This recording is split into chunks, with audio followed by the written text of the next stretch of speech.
talking about the future, Ed. About taking what is rightfully ours.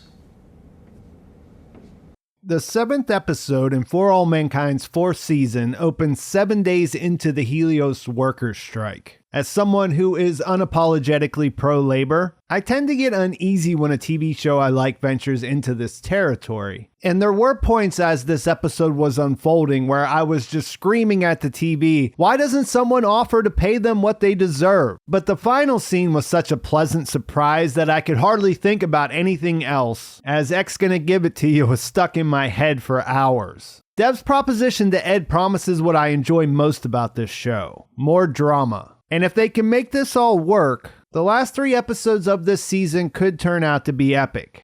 The title of the episode is Crossing the Line, which is a literal thing that happens when Dev crushes the workers' solidarity, but it also extends to several other situations throughout the 42-minute runtime. It opens with Palmer accusing the Helios employees of violating the terms of their contracts, crossing the line of going on strike, which under normal circumstances would be grounds for immediate termination. The short window of time that Goldilocks can be captured means that they can't actually fire them. So in a sane world, they'd have to give them something before they'd go back to work. Sam is essentially the voice of the strikers, and she does a good job of presenting their demands. Theoretically, Ed's involvement should be a positive. He's Old Man Mars, and everyone looks up to him in some way or another. And it mostly is a positive, but as Danny points out in the first showdown, his motivations are kind of murky. She calls him out, and that leads to a mask slip, where he talks over Sam and tells Danielle to get off her throne. Danny being the commander should also be a positive. She's one of the most agendaless characters the show has produced. We know her to be level-headed and generally operating with pure motives, which makes her decisions against labor hard to swallow. The feud she's having with Ed complicates things. And I believe the point is that she views the mission to be the most important thing regardless of her responsibility as commander. But I expected her to be more sympathetic since she made the right call to fix the satellite when she first took over. She uses that to claim she's on their side, and even goes as far as saying she's bent over backwards. But all she really has is an offer that isn't substantial enough to sway them, so things remain at a standstill. The situation she's looking at is complicated even for me, someone who is 100% on the side of the workers. As I mentioned in my last video, they have unprecedented leverage here. The M7 needs the fuel, they need the cargo unloaded, they need new habitation units built, and it all needs to be done yesterday. This is a once-in-a-lifetime event, and their bargaining power is through the roof. But one of their key demands, to not send Goldilocks to Earth, is something the other side will never agree to. This complicates things in a way that works so that it's not as easy to pick sides. And that's compounded because of the Goldilocks ticking clock. When Eli and Irina are discussing the strike, which they see as a temper tantrum, it's pretty clear that this point is non-negotiable. Given more time, the strikers would eventually have to reevaluate their demand, but with the way things are set up here, it's the fatal flaw in their plan.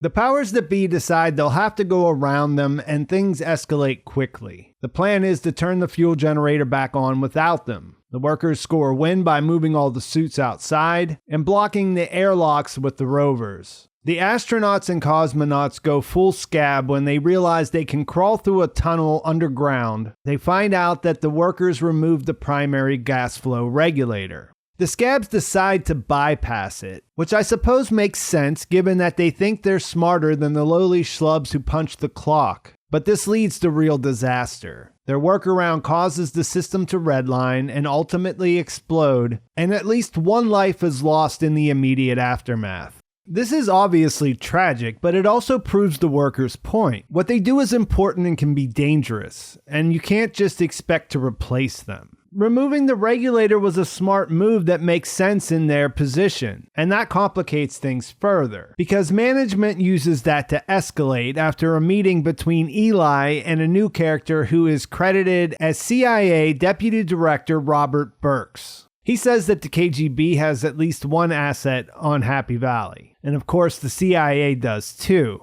He argues that they need to retake control of the base and unironically calls what's happening terrorism. There are also guns, high-pressure nitrogen weapons that fire non-lethal rounds that can't pierce the walls of the HABs. Luckily, Eli isn't ready to be the guy to implement martial law on Mars, but the alternative they go with isn't great either. Will suggests something like the security detail they used in 1983, which leads to one of the better exchanges of dialogue in the episode, because I think everyone watching is thinking, are we really doing Moon Marines again? Will defends the idea by saying it stopped World War III, and Eli offers the counter that you could argue it almost started it. There isn't time for it either way, though, so they settle on deputizing people who are already there. They figure that between them and the Soviets, there must be at least a dozen people there who have military training. So Danny has her crossing the line moment and sends them out to find who was responsible for the explosion, which is kind of rich considering I would say they were responsible for it. And they basically transform into a group of stormtroopers who go out and terrorize everyone they come in contact with. I'll come back around to how things play out with that because a couple of other important things develop at the same time.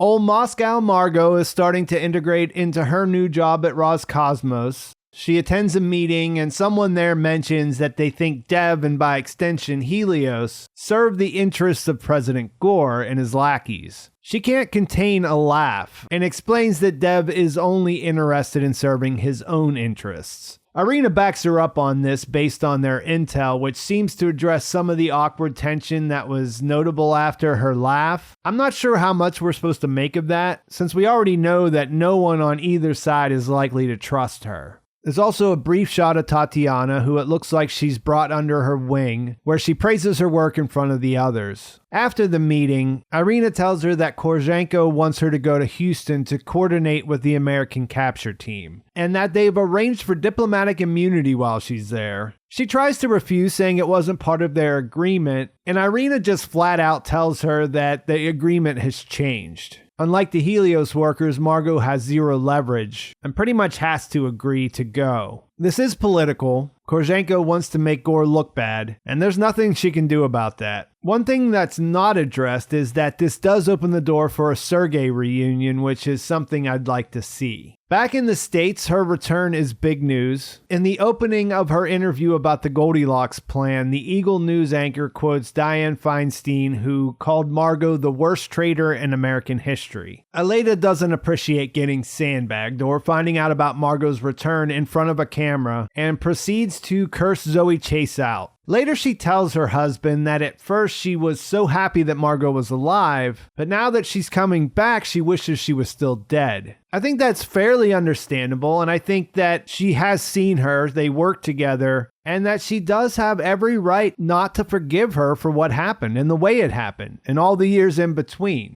Her husband encourages her to push back, and she decides to go to talk to Eli and try to stop it from happening. He makes the case that his hands are tied, which they do seem to be, and if they're going to pull this off, then they really do need the best people, and then they get interrupted by his assistant who tells them about the explosion. So there's no real resolution, but she doesn't seem to be ready to put Margo's return behind her. It's something that will certainly come back up, and at the end of the episode, we see Margo arrive with the Soviet delegation. It's brief, but seeing her walk by the JSC bombing memorial and seeing Molly Cobb's name up there on the building brings up a lot of history. The other big thing that happens is that Dev, Kelly, and Alex arrive at Happy Valley. For all that's going on, Dev looks as relaxed as we've ever seen him. They do arrive prior to the explosion, and Danny fills him in on the crisis and at least acknowledges that the workers have legitimate grievances against his company. She asks him point blank, what are you going to do? And he just says he's weighing his options and doesn't look all that worried. So she makes the point. She knows he's used to running things, but up there she's in charge and what she says goes, and they leave it there. They learn from the doctor that low gravity suits Alex. Everything looks good on that, and it makes him seem like the prime candidate to be the first permanent Martian resident. He doesn't immediately warm up to his grandfather, whom he's never met in real life, and Ed makes it worse when he dumps a giant pile of unsolicited Parmesan cheese on his spaghetti. Kelly's decision to surprise him with that turns out to be the one bright spot in their interaction. She thinks he's being nearsighted when it comes to the strike, and says that what Aleda came up with in Leningrad will change Earth forever. Ed argues that it'll end everything they work for on Mars, and he isn't interested in seeing it become a research station. I mentioned that Ed's motivations were murky, and this is what I was talking about. For the most part, what he's been doing related to the strike has played like him trying to cause trouble for Danny. He may have become won over to their cause, but that's what it started from, because we know he didn't care about the working conditions before. We also know that he's sick and was probably never going back to Earth, but before his falling out with Danny, he didn't seem to be that gung-ho about what they were doing on Mars. Not to the point that it makes sense when he tells her that he thought it could be a real colony, a home. I don't know, it doesn't quite add up yet. Of course he wanted to be an astronaut forever. That made sense whenever he was out there piloting Ranger and hadn't been grounded, so we'll have to see what else is going on with him. After the explosion and the subsequent shakedown from the new security force, Ed's the loudest voice in the room saying that the strikers need to hold their ground and keep the pressure on. Sam is now starting to have second thoughts because Jennings is dead and thinks that things may have gone too far.